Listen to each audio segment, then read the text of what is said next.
San Juan's International Airport, you can get a flight to most anywhere in the world, but most of the traffic is strictly an American affair. Stateside Americans arriving for vacation or business, and Puerto Rico Americans off to see what it's like up on the continent.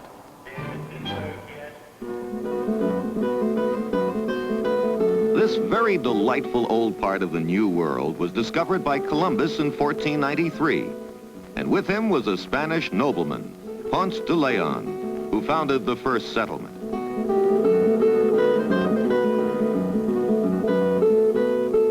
Three and a half hours by jet from New York, and you are in America's newest and plushest resort.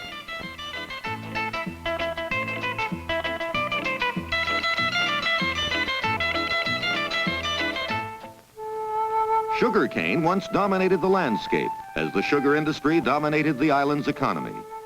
It's still an important crop, but for a variety of reasons, no longer the key to its business life. Tropical fruits, too, once large in agriculture, have taken a less prominent part in the economic scheme of things. Since Castro's rise in Cuba and other recent disorders in adjoining areas, Puerto Rico has emerged as the largest tourist attraction in the Caribbean. Cuba, no. Puerto Rico, sí.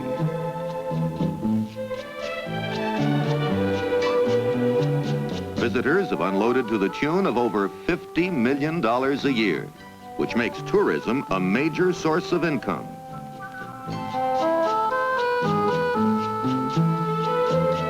To the vacationer in this balmy climate, the name of the game is lush, lavish, and luxurious. It's a real swinging paradise.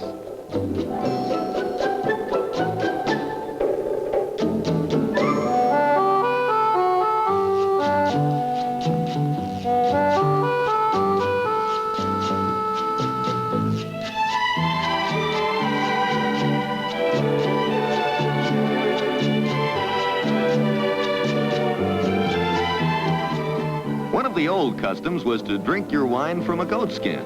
Today they use glass containers, but the problem is the same. Purely a matter of coordination, aim, dexterity, and perseverance. Or a fresh supply of clean shirts.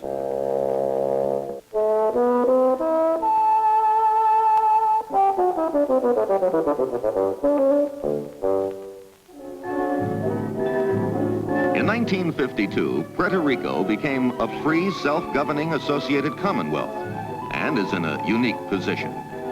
It derives most of the benefits of the United States government, but without obligation to pay federal income taxes. The island has a non-voting representative in the United States Congress. Therefore, the citizens cannot be taxed by the federal government, in keeping with the principle, no representation, no taxation.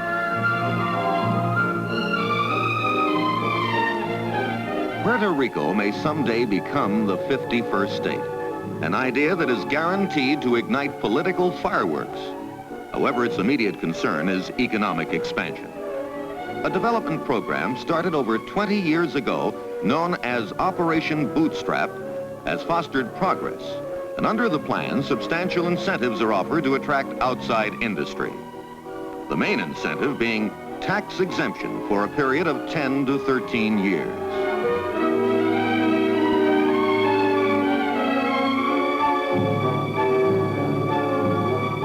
All this has brought startling changes to the people.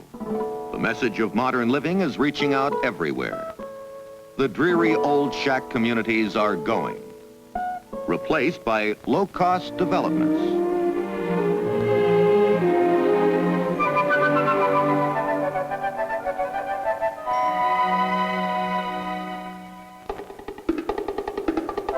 Like all developing areas, the demand for space has cities reaching up and out at a furious pace. Construction has reached an all-time high. Hotels, apartment houses, homes.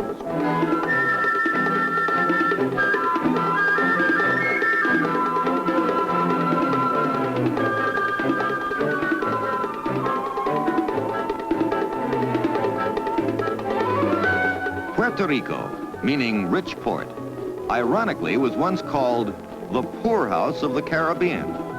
And from that lowly state, it has become an example of economic and social development for other less developed areas of the world. With all the advances in the island's way of life, however, there is an undercurrent of dissatisfaction with modernizing and a desire to preserve its Hispanic culture.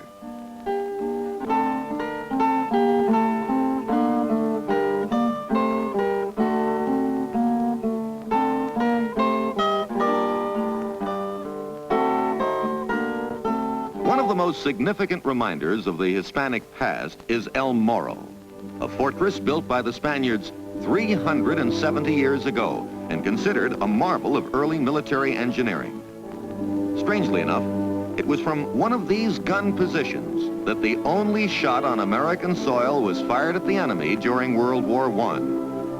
An interned German ship tried to escape from San Juan Harbor, and one of the old Spanish guns was loaded and fired at the fleeing ship.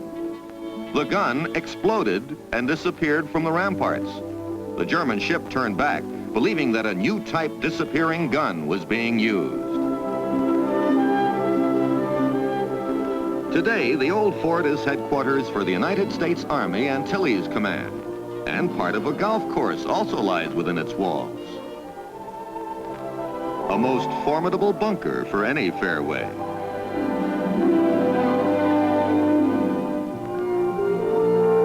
One of the Commonwealth's development projects is the Loquillo Experimental Forest, commonly called El Yunque.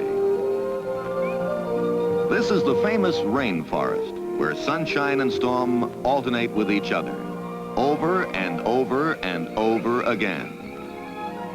In El Yunque, it rains 4 or 5 times each day, and as many as 1,600 times a year.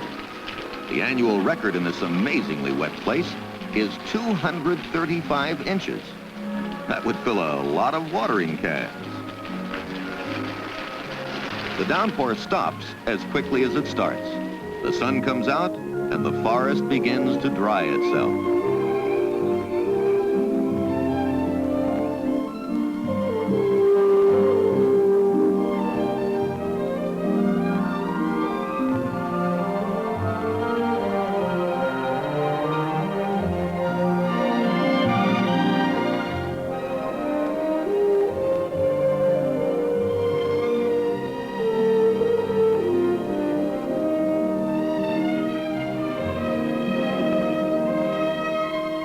Puerto Ricans have their own way of feeling about what they call patria, the homeland. The patria has been described as the colors of the landscape, the smell of the earth wet with fresh rain, the voice of the stream, the habits of work and leisure, the flowers, the valleys, but even more, the patria means the people, their way of life.